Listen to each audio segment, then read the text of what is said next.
बाजार बोलता है एफआईज डीआईज का डेटा एक बार देख लेते हैं कि एफआईज ने कल कितने करोड़ की सेलिंग की है और डीआईज ने कितने करोड़ की बाइंग की है। डेटा ट्रेंड लगभग सेम ही चल रहा है। 3682 करोड़ रुपए की बाइंग की है डीआईज ने और एफआईज ने 4533 करोड़ रुपए की सेलिंग की है। तो ये डेटा तो फिक्स हो गया कि लगभग ट्रेंड एक ही है।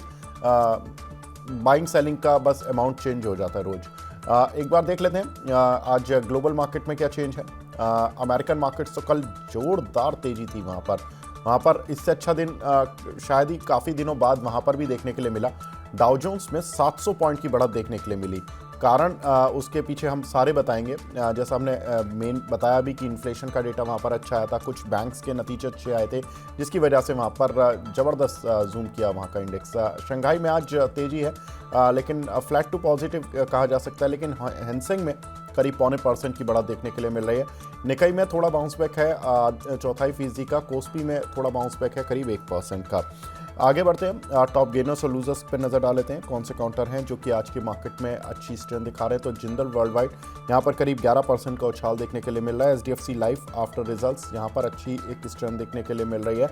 नज़ारा टेक का यहाँ पर करीब 8%, LTTS after result 7.5%, RVNL order मिला है 7% ऊपर आता हुआ दिखाई दे रहा है। टॉप लूजर्स कौन से हैं इन पर भी नज़र डाल लेते हैं। तो टॉप लूजर्स में सीएट लिमिटेड आफ्टर रिजल्ट्स हम बता भी रहे थे लगातार 2-3 दिन से कि टायर कंपनीज के रिजल्ट्स इस क्वार्टर में अच्छे नहीं देखने के लिए मिलेंगे।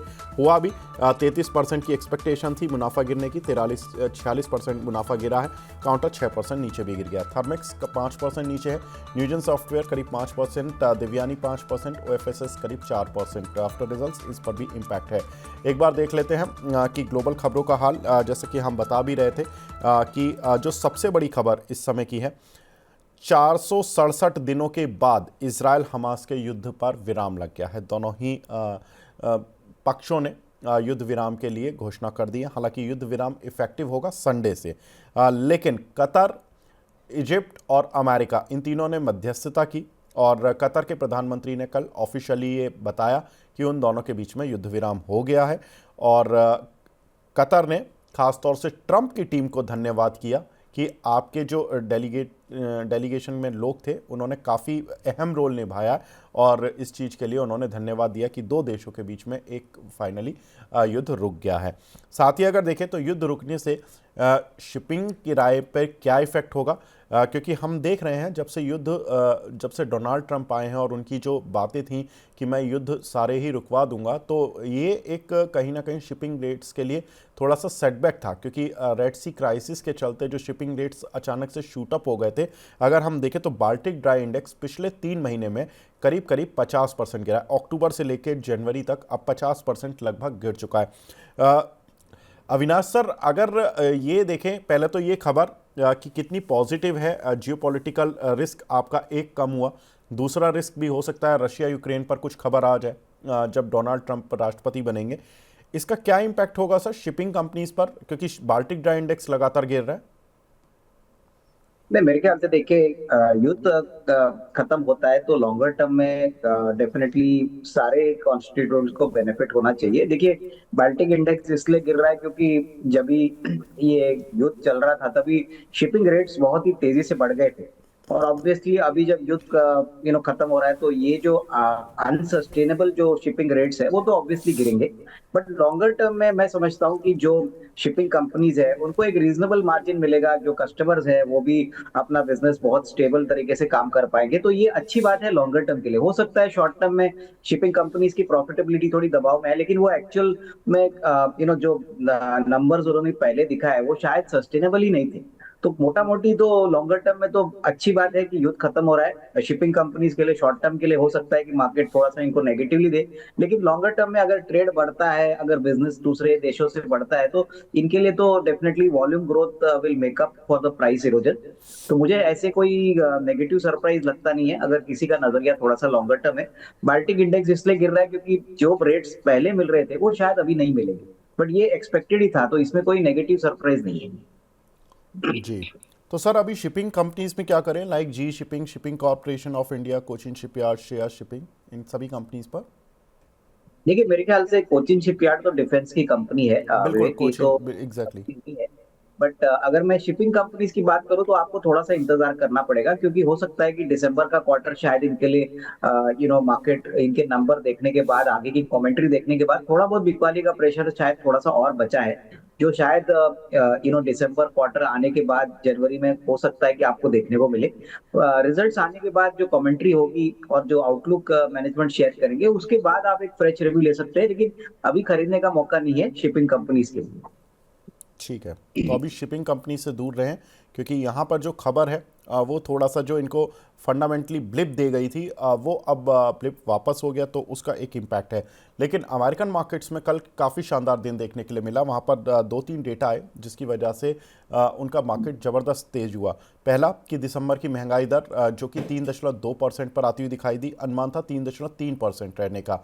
अब ये माना जा रहा था कि वहाँ पर जो महंगाई दर है अगर बढ़ती रही या थोड़ा भी ऊपर के लेवल पर रही, तो जो इंटरेस्ट रेट कट होंगे वो आने वाले समय में थोड़े डिले होते जाएंगे, या हो सकता है कि 2025 में जो इंटरेस्ट रेट कट होगा वो एक होगा या नहीं भी होगा, इस तरह की बातें हो रही थी। साथ ही वहाँ पर जो 10 ईयर बॉन्ड यील्ड थी वो लगातार बढ़ती जा रही थी। अब उसमें कल 13 बेसिस पॉइंट की गिरावट देखने के लिए मिली, जो कि बॉन्ड यील्ड के हिसाब से काफ़ी सिग्निफिकेंट माना जाता है। तो 4.66% पर बॉन्ड यील्ड आ गई थी। डॉलर इंडेक्स जो कि 110 के स्तर पर पहुंच गया था, ये गिरकर 108.7 के स्तर पर आ गया। तो करेंसी में इतना बड़ा मूवमेंट भी काफ़ी मायने रखता है और उसका इम्पैक्ट था कल के मार्केट में। साथ ही अगर देखें तो अमेरिकन मार्केट्स के लिए और दो तीन खबरें अच्छी थी। वो थी वहाँ के जो लीडिंग बैंक्स थे, जेपी मॉर्गन और सिटी बैंक, गोल्डमैन सैक्स, इन सभी के रिजल्ट्स काफ़ी शानदार देखने के लिए मिले, और इनकी वजह से कल वहाँ पर बैंकिंग इंडेक्स अच्छा चला। उसकी वजह से डाउ जोन्स में अच्छी तेज़ी देखने के लिए मिली।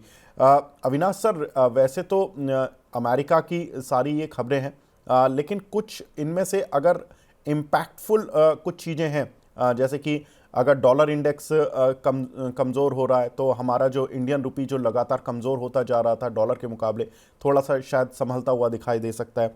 वहाँ पर जो बॉन्ड यील्ड का असर था वो इंडियन मार्केट पर भी कुछ इम्पैक्ट डाल सकता है इनडायरेक्ट वे में।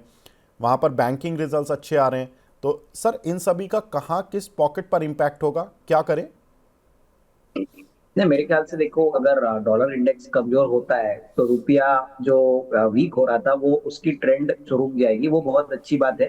देखिए, जो इंपोर्टर है, जो ज्यादातर अपने रॉ मटेरियल इंपोर्ट करते हैं, इनके लिए थोड़ा सा एक रिलीफ होगा, क्योंकि जैसे जैसे रुपया वीक होता है और डॉलर अप्रिशिएट होता है, तो सारे जो इंपोर्ट सब्स्टिट्यूट वाली जो कंपनी है, जैसे पेंट हो गया, उसके बाद केमिकल हो गया, उसके बाद टिपिकली जो लुब्रिकेंट कंपनीज है, जहां पे भी इंपोर्ट होता है, ऑयल मार्केटिंग कंपनीज की बात करिए, तो उनको तकलीफ बहुत ज्यादा हो रही थी। इनके लिए कम से कम अभी दिसंबर क्वार्टर छोड़ दो, बट कम से कम जनवरी टू मार्च के क्वार्टर में थोड़ा बहुत अर्निंग्स रिलीफ आएगा, क्योंकि मार्जिन थोड़े से प्रोटेक्ट होंगे।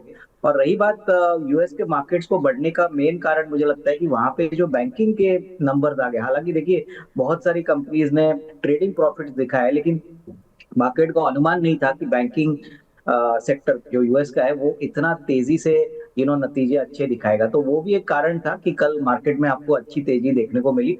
और ऊपर से सबसे बड़ी बात, जो इन्फ्लेशन का आंकड़ा है वो अगर 3.2% से अभी और थोड़ा कम होता है आगे चल के, तो इंटरेस्ट कट के लिए भी दरवाजे खुलेंगे। और मेरे ख्याल से यही मार्केट्स कल आपने देखा कि यूएस का मार्केट बहुत तेजी से चला।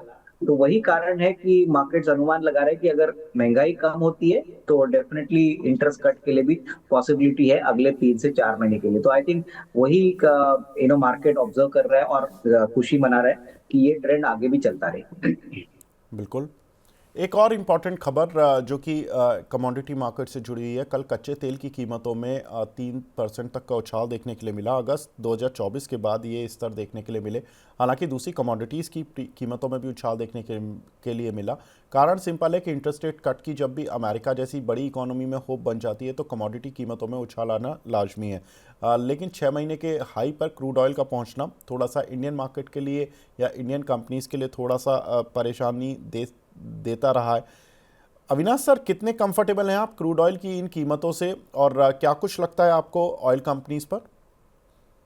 नहीं, मेरे ख्याल से देखो, अगर क्रूड का प्राइस इस लेवल से भी बढ़ता है तो दिक्कतें बढ़ेंगी। और जैसे मैंने कहा कि जो मेन इंपोर्टर वाली कंपनी है, जैसे ऑयल मार्केटिंग है, एविएशन कंपनीज है, पेंट हो गया, कार्बन ब्लैक हो गया, लुब्रिकेंट कंपनीज हो गई, तो ये सारी कंपनीज को दिक्कतें बढ़ेंगी मेरे ख्याल से। देखिए इनके पास अगर कोई एक्सपोर्ट ओरिएंटेड बिजनेस नहीं है तो फिर तो मामला और भी बिगड़ जाता है, बट जो नेट एक्सपोर्टर वाली कंपनियां हैं इनके लिए दिक्कतें नहीं होंगी, क्योंकि वो बेसिकली एक्सपोर्ट से अपना इंपोर्ट का खर्चा जो है वो न्यूट्रलाइज कर सकते हैं। तो कहीं ना कहीं मुझे लगता है कि एक आध महीना या 2 महीने का ट्रेंड और देखना पड़ेगा, क्योंकि अगर मान के चलिए रशिया यूक्रेन का वॉर खत्म होता है और अभी तो हमास इसराइल का वॉर खत्म हो चुका है, तो ये डेफिनेटली क्रूड के प्राइसेस के लिए बहुत अच्छा रहेगा, क्योंकि इससे क्या होगा कि क्रूड के प्राइसेस में एक सॉफ्टनेस ट्रेंड देखने को मिलेगा। क्योंकि नॉर्मली हमने देखा है कि जब भी ऐसा कोई जियोपॉलिटिकल प्रॉब्लम आता है तभी क्रूड में एक शॉर्ट टर्म में तेजी आती है। तो अगर रशिया यूक्रेन का वॉर ट्रम्प साहब आने के बाद अगर रुकता है, अगर वो सक्सेसफुली इसको खत्म कर सकते हैं, तो मेरे ख्याल से ये अच्छी बात रहेगी और उससे भी मार्केट का सेंटिमेंट और अच्छा होगा। बिल्कुल। क्रूड ऑयल की बात हो रही है सर, उससे जुड़ी हुई एक कंपनी एशियन पेंट, जिस पर हमारे एक दर्शक हैं कुलदीप चौधरी जी, वो पूछ भी रहे हैं कि सर 30 जनवरी तक शॉर्ट टर्म व्यू बता दीजिए, कितना और गिर सकता है Asian paint. Sir crude oil तो बढ़ रहा है और एशियन पेंट लगातार पिछले 3-4 महीने से सर इतनी बड़ी गिरावट कभी मैंने तो कभी देखी नहीं है एशियन पेंट में, इतनी बड़ी गिरावट लगातार इतने हफ्तों तक। सर क्या लगता है? नहीं देखिए, मेरे ख्याल से एशियन पेंट्स का जो प्रॉब्लम है वो क्रूड रिलेटेड नहीं है। आप भी जानते हो कि जो बिल्कुल paint sir, market, volume growth. हाँ बेसिकली वही है कि वॉल्यूम ग्रोथ आ नहीं रहा है, मार्केट ग्रो नहीं हो रहा है, और अभी जो नए कॉम्पिटिटर्स आ रहे हैं, विवेक आई थिंक अगर आप बिरला ओपस की बात करें, जेएसडब्ल्यू की बात करें, तो बहुत ही सीवियर कंपटीशन आ रहा है। और ये सीवियर कंपटीशन आने के बाद एक बात तो क्लियर है कि एशियन पेंट्स का वॉल्यूम शेयर निकलेगा, नीचे जाएगा, मार्जिन भी दबाव में रहेंगे। तो इनको अगर पैसा शॉर्ट टर्म में भी बनाना है तो दिसंबर क्वार्टर के नंबर्स का इंतजार करिए। मुझे लगता है कि कोई बड़ी इंप्रूवमेंट आपको देखने को नहीं मिली। पिछली बार मुझे याद है, if I may be wrong, कि करीबन 25-30% प्रॉफिट गिरा था क्वार्टर 2 में। तो यही मामला आपको शायद दिसंबर के क्वार्टर में देखने को मिलेगा, और ये मार्केट ऑलरेडी थोड़ा सा फैक्टर कर चुका है, लेकिन जब नंबर एक्चुअली आएंगे तभी आपको और थोड़ी सी गिरावट स्टॉक में देखने को मिलेगी। क्योंकि नॉर्मली क्या होता है कि मार्केट लीडर को जब कोई थ्रेट मिलता है या उनका मार्जिन प्रेशर एविडेंट होता है, तभी मेरे ख्याल से जो एग्जिस्टिंग इन्वेस्टर्स है वो अपना मुनाफा वसूली करते हैं। तो उस पॉइंट ऑफ व्यू से इसमें डेफिनेटली फ्रेश पोजीशन अगर लेनी है तो आप करंट प्राइस पे भी ले सकते हो, लेकिन थोड़ा सा स्टॉप लॉस प्रॉपरली रखिए, क्योंकि ये शॉर्ट टर्म पोजीशन रहेगी, तो उस हिसाब से आप अपनी पोजीशन बना सकते हो। ठीक है सर, मेटल कंपनीज में क्या करें, क्योंकि डोनाल्ड ट्रंप आने वाले हैं, कुछ शॉर्ट कवरिंग आपको लगता है कि होगी? इतने दिन से पिट रहे हैं सारी मेटल कंपनीज, अब इंटरेस्ट रेट कट की बात हो रही है एक तरफ, तो दूसरी तरफ डोनाल्ड ट्रंप के आने से टैरिफ लगने की बात है। क्या करें सर मेटल कंपनीज में, स्टील कंपनियों में खास तौर से? नहीं देखिए, मेटल कंपनीज की अगर बात करें तो देखो, ये जो आर्टिफिशियल मेजर्स होते हैं कि टैरिफ बढ़ाना, मेरे ख्याल से इंटरेस्ट कट आना, ये सब बातें ठीक है, बट अगर कोर डिमांड ही नहीं है, अगर आप चाइना का बाइंग पैटर्न देखें तो काफी समय से चाइना मेटल मार्केट से बड़ी मात्रा में एब्सेंट है। और देखिए अगर इंडिया की मैं बात करूं तो देखिए इंडिया में तो इंफ्रास्ट्रक्चर के लिए गवर्नमेंट बहुत खर्चा कर रहा है, लेकिन डोमेस्टिक डिमांड से कोई स्टील कंपनी रिलेट नहीं होगी। हमको सभी को पता है कि कोविड के टाइम पे ये सारी मेटल कंपनीज इसलिए बढ़ी क्योंकि ओवरऑल ग्लोबल कैपेसिटीज बंद थी, प्राइसेस बहुत चढ़ गए थे, चाइना की बाइंग भी थी। तो उस पॉइंट ऑफ व्यू से मुझे लगता है कि कोई जल्दबाजी ना करे, एक बार तीसरी तिमाही के नंबर आने दीजिए। लग तो रहा है कि इस तिमाही में नंबर्स काफी कमजोर आएंगे, और उसके बाद होपफुली अगर चाइना की बाइंग आती है तो ही इसमें आपको एक अच्छा अल्फा बनाने को मौका मिलेगा, क्योंकि ये ज्यादातर मोमेंटम सेक्टर है। रुपया का वीकनिंग भी अगर होता है तो डेफिनेटली इनके लिए अच्छी बात नहीं है, क्योंकि काफी ऐसे रॉ मटेरियल है जो स्टील कंपनीज इंपोर्ट करते हैं। तो मेरे ख्याल से करेंसी का इम्पैक्ट भी आपको फैक्टर करना चाहिए, और नियर टर्म में हमारा व्यू थोड़ा सा कॉशियस रहेगा। ठीक है, अब रिजल्ट्स की तरफ बढ़ते हैं। कुछ एक रिजल्ट्स जो कि कल मार्केट बंद होने के बाद आए और उनका इम्पैक्ट भी आ चुका है। सीएट, हम लगातार इस पर बात कर रहे थे कि कंपनी की जो सेल्स होगी वो तो बढ़ेगी, लेकिन मुनाफा गिरेगा। 33% तक गिरने का अनुमान था, 46% गिरा है, और आज काउंटर भी करीब 6% गिर चुका है। सर ये मुनाफा जो अब मुनाफा आने के बाद जो प्राइस में डिक्लाइन आया, ये जस्टिफाइड है या अभी और गिरेगा? क्या करें सीएट के निवेशक? देखिए मेरे ख्याल से जैसे मैंने कहा कि अगर क्रूड की कीमतें गिरती है, अभी हाल ही में मैंने पढ़ा था कि रबर के प्राइसेस भी गिरे हैं, तो इसका बेनिफिट कंपनी को जरूर मिलेगा। लेकिन सबसे बड़ी दिक्कत वॉल्यूम ग्रोथ के ऊपर है। देखिए सीएट ज्यादातर पैसेंजर कार और कमर्शियल व्हीकल्स के सेगमेंट में काम करती है, जो दोनों ही सेगमेंट्स मेरे ख्याल से 2-3 महीने से काफी ढीले चल रहे हैं। दिसंबर में तो नंबर अच्छे आ गए, जनवरी टू मार्च में अगर वॉल्यूम ग्रोथ अच्छा आता है तो ओईएम मार्केट में से इनका जो शेयर तो काफी अच्छा है, इनको डेफिनेटली बेनिफिट मिलेगा। ओवरऑल ये काफी बड़ा कैपेक्स भी अभी कर रहे हैं, ये अभी इंडस्ट्रियल ऑफ हाईवे टायर्स का सेगमेंट में भी ये उतरे हैं। तो कहीं ना कहीं मुझे लगता है कि देखिए अगले 1 या 2 क्वार्टर्स के लिए थोड़ा बहुत मार्जिन प्रेशर रहेगा, और ऐसा कोई बड़ा रीरेटिंग स्टॉक में आने की उम्मीद नहीं है, क्योंकि ये सारे कमोडिटी स्टॉक्स है। जब तक आपको एक बड़ा गिरावट रॉ मटेरियल के कॉस्ट में दिखता नहीं है, तब तक कोई बड़ा पॉजिटिव सरप्राइज अर्निंग्स में आएगा ऐसा लगता नहीं। जी सर, वैसे रिजल्ट्स पर तो मैं बात कर ही रहा था, लेकिन कहीं ना कहीं अदानी स्टॉक्स पर मैं बात करना भूल गया, क्योंकि अदानी स्टॉक्स के लिए हिंडनबर्ग की रिसर्च रिपोर्ट, जो हिंडनबर्ग का एक जो हैंगओवर होता था कि कभी भी हिंडनबर्ग जागता था तो अदानी स्टॉक्स तो बस पिट जाते थे, बिना ये जाने की क्या उन्होंने लिखना क्या है, उन्होंने ट्वीट क्या करना है। अगर हिंडनबर्ग ये कहता था कि we are coming with in report on Indian markets and there is a one group we are targeting, तो उसके बाद क्या होता था कि लोग यही सोचते थे कि वो अदानी ग्रुप के अगेंस्ट ही होगा, और ऐसा हुआ भी, और पिटाई भी काफ़ी हुई है। क्या लगता है सर, ये एक पॉलिटिकल लिंक था कि अगर हम डोनाल्ड ट्रंप के आने से पहले देखें तो युद्ध ख़त्म हो रहे हैं, शॉर्ट सेलर अपनी दुकानें बंद कर कर जा रहे हैं, वो कह रहे हैं कि हमारे पास आइडिया नहीं है शॉर्ट सेलिंग के लिए, हमारी सारी चीज़ें ख़त्म हो गई हैं। सर मार्केट है, मार्केट में बाइंग और सेलिंग दोनों चलती है, ऐसा कैसे मान लिया जाए कि शॉर्ट सेलिंग के लिए या उनको आने वाले समय में इन्वेस्टिगेशन के लिए कोई टॉपिक ही नहीं मिलेगा, इसलिए उन्होंने अपना रिसर्च हाउस ही बंद कर दिया। कितना जस्टिफाइड मानते हैं सर आप इस रीज़न को जो उन्होंने अपने लेटर में लिखा है? नहीं, मेरे ख्याल से देखिए, जैसे मैंने पहले भी कहा कि डेफिनेटली अडानी ग्रुप के लिए तो अच्छी बात है, क्योंकि वो पहले से टारगेटेड थे। लेकिन देखिए सबसे बड़ी बात क्या है ना कि यूएस में एक रिसर्च ग्रुप है, ऐसा नहीं हो सकता है कि कोई दूसरा रिसर्च ग्रुप आए। तो डेफिनेटली देखिए हम यही चाहेंगे कि ऐसा कुछ इंडिया की कंपनीज के लिए ना आए, अगर वो सपोर्टेड नहीं है with facts and documents. But मुझे नहीं लगता है कि इसमें कोई पॉलिटिकल मोटिवेटेड कोई डिसीजन है। मेरे ख्याल से देखिए अल्टीमेटली एक प्राइवेट फर्म है, उनके खुद के डिसीजंस होंगे कि उन्होंने क्यों रिसर्च यूनिट को बंद कर दिया है। लेकिन हमारे लिए अपॉर्चुनिटी अच्छी है, क्योंकि क्लियरली जो सेंटिमेंट मार्केट में इफेक्ट होता है, क्योंकि आपने देखा कि जब भी अडानी ग्रुप के स्टॉक्स पिटाई होती है तभी पूरे मार्केट को वो नीचे लेते आए। तो एटलीस्ट उस पॉइंट ऑफ व्यू से मुझे लगता है कि खबर पॉजिटिव है। अगर अडानी ग्रुप के स्टॉक्स भारी तरह से गिरते नहीं है तो मार्केट का सेंटिमेंट भी संभलेगा। तो वो मेरे ख्याल से सबसे बड़ा पॉजिटिव सरप्राइज है। इंडिविजुअली कंपनी क्यों बंद हो गई, उन्होंने रिसर्च करना क्यों बंद करना सोचा, वो उनका इंडिविजुअल चॉइस है। तो उसके ऊपर हमारी टिप्पणी काफी इम्पोर्टेंट भी नहीं है, और उसका कुछ मतलब भी नहीं रहेगा। तो सर अदानी स्टॉक्स में वैसे आपको कोई लगता है कि ठीक है या अभी दूर रहे? देखिए अडानी में देखिए मैं समझता हूँ कि देखिए सारे सेक्टर में जहाँ पे वो काम करते हैं, सारे इंफ्रास्ट्रक्चर रिलेटेड और हेवी एसेट ओरिएंटेड बिजनेस है। मुझे लगता है कि अडानी पोर्ट्स मुझे अभी भी पसंद है। मुझे लगता है कि ये स्टॉक एक ऐसा स्टॉक है जो अगले 1.5-2 साल में बहुत अच्छा परफॉर्मेंस दिखा सकता है, क्योंकि इकोनॉमी रिलेटेड है और उसको रेप्लिकेट करना भी कोई इजी बात नहीं है। क्योंकि देखिए ये ऐसा बिजनेस है जो काफी कैपिटल इंटेंसिव है, और यहाँ पे एक्चुअल कैपिटल इन्वेस्टमेंट्स कंपनी ने की है। तो डेफिनेटली इसमें अगर किसी को लंबा निवेश करना है तो डेफिनेटली वन कैन कंसिडर बाकी सारी जो कंपनीज है, जैसे अडानी ट्रांसमिशन है, अडानी ग्रीन है, उसके बाद अडानी गैस है। ये सारी कंपनीज में मुझे लगता है कि वैल्यूएशन अभी भी थोड़े से फेयर टू एक्सपेंसिव है। तो यहाँ पे ट्रेडिंग एपिटाइट तो आएगा, बट इन्वेस्टमेंट के पॉइंट ऑफ व्यू से मुझे लगता है कि आपको अडानी पोर्ट्स एक अच्छा विकल्प हो सकता है। ठीक है, अदानी पोर्ट सर को अच्छा लगता है। आगे बढ़ते हैं, रिजल्ट्स पर और बढ़ते हैं आगे। एरोफ्लेक्स सर, इस कंपनी ने आज 20% का सर्किट लगा दिया है, और रिजल्ट्स कुछ काफ़ी शानदार देखने के लिए मिले हैं। रेवेन्यू 37% बढ़ा, 73 करोड़ से बढ़कर 100 करोड़ रुपए रहा, और नेट प्रॉफिट 9 करोड़ से बढ़कर 15 करोड़ रुपए के आसपास रहा है। सर कैसे देखें इस काउंटर को, क्योंकि हमारी इनके टॉप मैनेजमेंट से भी बातचीत होती रहती है, और इस कंपनी ने हमेशा बोला कि हम एक्सपेंशन ऑन जो उन्होंने टाइमलाइन दी थी उसी के हिसाब से चल रहे हैं, और उनके एक्सपेंशन चले भी और उसका इम्पैक्ट भी देखने के लिए मिला है। सर क्या करें एरोफ्लेक्स के शेयर में आप?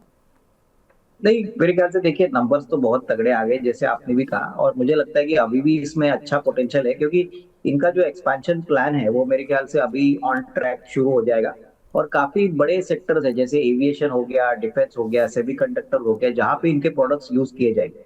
कैपेसिटी बढ़ेगी, प्लस ओवरऑल जो एप्लीकेशंस है वो भी काफी हायर एंड है। और एक बात मैं बता दूं कि इंडिया में इनका कोई कॉम्पिटिटर नहीं है, ये ज्यादातर ग्लोबल कंपनी से काम करते हैं और कंपनी की बैलेंस शीट कैश फ्लो बहुत ही बढ़िया है। इनफैक्ट कंपनी बिल्कुल कर्जा मुक्त है, कैश फ्लोज भी काफी अच्छे हैं। तो मुझे तो लगता है कि अगर नंबर्स में सस्टेनेबिलिटी आती है विवेक, तो मुझे लगता है कि यहाँ से भी स्टॉक को रीरेटिंग का मौका मिलेगा।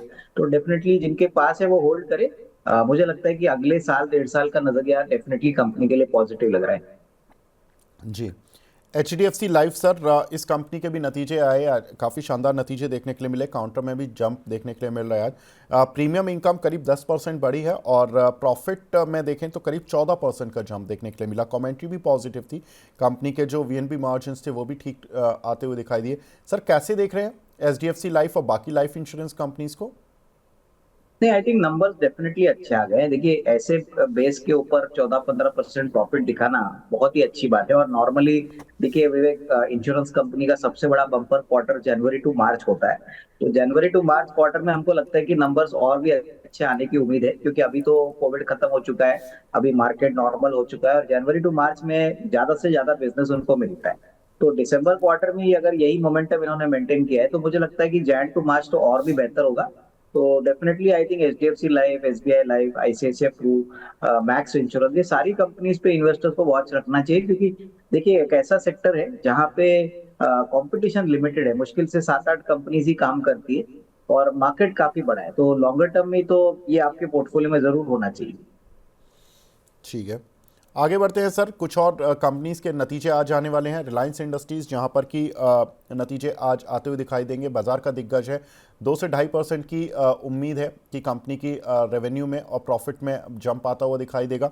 साथ ही अगर देखें तो क्यू ऑन क्यू बेसिस पर रिलायंस के नतीजों में प्रॉफिट में करीब 7 से 7.5% का जंप आता हुआ दिखाई दे सकता है। ग्रॉस रिफाइनिंग मार्जिन कंपनी के बढ़ते हुए दिखाई दे सकते हैं। सर कैसे देखें रिलायंस इंडस्ट्रीज को विज विज बाकी ऑयल कंपनीज को? नहीं, देखिए मेरे ख्याल से पिछले क्वार्टर में भी जो प्रॉब्लम था ऑयल एंड गैस बिजनेस को लेके, मुझे लगता है कि इस क्वार्टर में भी कोई ज्यादा बड़ा पॉजिटिव सरप्राइज आएगा ऐसा लगता नहीं है। मार्केट टेलीकॉम और रिटेल बिजनेस के बारे में देखेगी। जो उनका O2C बिजनेस है, वहां पे भी वॉच करेगी कि मार्जिन कैसे इंप्रूव हो चुके हैं। कहीं ना कहीं मार्केट देखिए जो उनका ऑयल एंड गैस का जो धंधा है, उसमें कोई बड़ा पॉजिटिव सरप्राइज इस क्वार्टर में एक्सपेक्ट करना शायद गलत बात होगा। हाँ, अगर क्रूड के प्राइसेस गिरते हैं, मान के चलिए कि अगर एक्सपोर्ट ज्यादा होता है, और अगर मान के चलिए कि रिटेल और टेलीकॉम बिजनेस को लेके अगर कोई कमेंट्री नई तरीके से आती है वैल्यू अनलॉकिंग के पॉइंट ऑफ व्यू से, तो ही स्टॉक में आपको एक अच्छी बढ़त देखने को मिलेगी। तो नंबर्स तो मिले जुले आएंगे, और ऐसा कोई बड़ा पॉजिटिव सरप्राइज प्योरली नंबर से आएगा ऐसा लगता नहीं है। तो डेफिनेटली पॉजिटिव बायस है, लेकिन ये भी कहूंगा कि कोई बड़ा पॉजिटिव सरप्राइज नंबर्स में नहीं आता है, तो कोई बड़ा उछाल शॉर्ट टर्म में मत एक्सपेक्ट करिए। ठीक है सर, एक और इम्पॉर्टेंट जो आज रिजल्ट्स रह गया वो रहेगा इन्फोसिस और एक्सिस बैंक का। लेकिन एक्सिस बैंक का इसलिए मैं ज़्यादा इंपॉर्टेंट बोलूँगा क्योंकि इन आईटी में तो 2 रिजल्ट आ चुके हैं, HCL टेक के भी आ चुके हैं, TCS के भी आ चुके हैं। लेकिन अगर हम बैंकों में देखें तो बड़ा बैंक जो रहेगा वो एक्सिस बैंक का रहेगा, जहां पर कि नतीजों में YOY बेसिस पर तो ग्रोथ की उम्मीद है, लेकिन क्यू ऑन क्यू बेसिस पर थोड़ा सा डिक्लाइन देखने के लिए मिल सकता है प्रॉफिट में। सर कैसे देखें एक्सिस बैंक को विज विज पूरी बैंक निफ्टी को, जो कि आज चढ़ी हुई है 500 पॉइंट? नहीं, देखिए मेरे ख्याल से नंबर्स पे सबसे बड़ा इंपॉर्टेंट पॉइंट रहेगा कि डिपॉजिट ग्रोथ कितना है, एसेट क्वालिटी क्या है, डिसबर्समेंट्स क्या है। और सबसे बड़ी बात देखिए, अक्टूबर टू मार्च ये नॉर्मली बैंकों के लिए एक बिजी सीजन माना जाता है। तो कहीं ना कहीं मार्केट अनुमान लगा रहे हैं कि डेफिनेटली क्रेडिट ग्रोथ जिस हिसाब से थोड़ा कम हो चुका है, इसका असर भी आपको बैंकों के नंबर्स में देखने को मिलेगा। लेकिन अगर फी बेस्ड इनकम बढ़ता है, मान के चलिए कि अगर उनके दूसरे जो फी बेस्ड एक्टिविटीज अच्छा पैसा बनाते हैं, तो नेट नेट ओवरऑल बैंक कैसा परफॉर्मेंस देता है, प्लस बैंक मैनेजमेंट का आउटलुक आने वाले साल के लिए क्या है, 2025 के लिए। तो आई थिंक नंबर्स आने दीजिए, बट ओवरऑल लग तो रहा है कि कोई बड़ा नेगेटिव सरप्राइज नंबर्स में नहीं आएगा। तो उस पॉइंट ऑफ व्यू से मुझे लगता है कि जिनके पास है उनको होल्ड करना चाहिए। ठीक है सर, इन्फोसिस यहाँ पर रिजल्ट ठीक ठाक ही देखने के लिए मिलेंगे, करीब 5% की ग्रोथ की उम्मीद है। क्या करना चाहिए इन्फोसिस में प्री रिजल्ट? नहीं, देखिए इन्फोसिस में भी जैसे TCS के नंबर आ गए, देखिए नंबर्स तो ठीक ठाक रहेंगे, बट मैनेजमेंट की कमेंट्री इंपॉर्टेंट रहेगी। और जैसे मैंने कहा कि देखिए 20 जनवरी को ट्रम्प साहब आ रहे हैं, उसके बाद इंडिया का इंडियन का आईटी कंपनीज को एक ओवरऑल असेसमेंट मिलेगा कि यूएस के जो आईटी कंपनीज है उनका ऑर्डर बुक का पोजीशन क्या है, कितने नए ऑर्डर्स मिलते हैं। क्योंकि मेरे ख्याल से देखिए इंडिया के प्रति यूएस काफी पॉजिटिव कमेंट्री देता है, और सबसे बड़ी बात इंडियन आईटी कंपनीज अभी यूएस में काफी वेल पोजिशन्ड है। तो लग तो रहा है कि इनके लिए तो अच्छे दिन आ सकते हैं, बट ग्रोथ कितना आएगा, ग्रोथ पोर्शन कितना इन्वेस्टर्स को मिलेगा, ये इम्पोर्टेंट बात रहेगी। तो कमेंट्री मेरे ख्याल से बहुत इंपॉर्टेंट रहेगी। ओवरऑल मुझे नहीं लगता है नंबर्स के पॉइंट ऑफ व्यू से कोई बड़ी रीरेटिंग होगी। नंबर्स तो मेरे ख्याल से इन लाइन रहेंगे, बट हाँ अगर मान के चलिए कि कोई मार्जिन के ऊपर आउटलुक पॉजिटिव निकलता है, या ऑर्डर बुक या गाइडेंस अगर इनका अच्छा ये प्रोजेक्ट करते हैं, तो मार्केट्स डेफिनेटली स्टॉक को रिएट करेगा, बट वो भी एक लिमिटेड रेंज में, क्योंकि सारे कंपनीज में क्या है कि सारे कंपनीज में सब कुछ सभी को पता है। तो ऐसी कंपनीज में आपको कोई बड़ा उछाल शॉर्ट टर्म में नहीं, बट हाँ लॉन्गर टर्म में किसी को अगर मौका चाहिए तो आपको ये लेवल से भी थोड़ा सा आप एक्यूमुलेट कर सकते हैं जी। सर कुछ एक mid cap companies like Havells, BEPL, Bhansali engineering और आलोक इंडस्ट्री, इन तीनों में अगर आपको कोई एक चुनना हो, या आपको लगता हो कि इस कंपनी पर थोड़ी ग्रोथ की उम्मीद है, तो आप क्या चुनेंगे सर? हैं। देखिए मेरे ख्याल से हेवल्स एक वेल एस्टेब्लिश्ड प्लेयर है, प्लस बैलेंस शीट आप अगर देखो तो कंपनी बिल्कुल कर्जा मुक्त है। मुझे लगता है कि हेवल्स के पास इलेक्ट्रिकल प्रोडक्ट पोर्टफोलियो है, ये कंज्यूमर ड्यूरेबल्स में भी है, जैसे रेफ्रिजरेटर में भी है, वॉशिंग मशीन में भी है। तो कहीं ना कहीं देखिए इस कंपनी को इंस्टीट्यूशन भी काफी प्रेफर करते हैं, काफी बड़े एचएनआईज भी इसका पोजीशन होल्ड करते हैं। तो मुझे लगता है कि यहाँ पे नजर रखनी चाहिए, क्योंकि क्लियरली ये डोमेस्टिक इकोनॉमी रिलेटेड स्टॉक है। और रेफ्रिजरेटर मार्केट की बात करें, एयर कंडीशनर्स की बात करें, तो इस बार सीजन अच्छा था। तो हमको देखना पड़ेगा कि नंबर्स कैसे आते हैं, बट इसमें डेफिनेटली एक अच्छा इंटरेस्ट हो सकता है। रही बात बीईपीएल की, तो देखिए ये एबीएस बनाने वाली कंपनी है, कमोडिटी प्लेयर है, लेकिन ये भी बिल्कुल कर्जा मुक्त है। काफी अच्छे ग्रोइंग सेक्टर जैसे ऑटोमोटिव, कंज्यूमर ड्यूरेबल्स यानी अप्लायंसेस को ये प्रोडक्ट सप्लाई करती है। तो यहाँ पे भी डेफिनेटली आप नजर रखिए, क्योंकि हमने देखा है कि एबीएस अभी इंडिया में पूरी तरह से इंपोर्ट हो रहा है, मुश्किल से एक या दो कंपनी इंडिया में बना रही है। तो ये भी एक अच्छा विकल्प हो सकता है, बट नंबर्स को आने दीजिए, उसके बाद ये एक क्लियर व्यू ले सकते हैं। बिल्कुल। आगे बढ़ते हैं सर। आलोक इंडस्ट्री, सर आलोक इंडस्ट्री पे एक राय, क्योंकि बहुत सारे हमारे दर्शक हैं जो फंसे हुए हैं।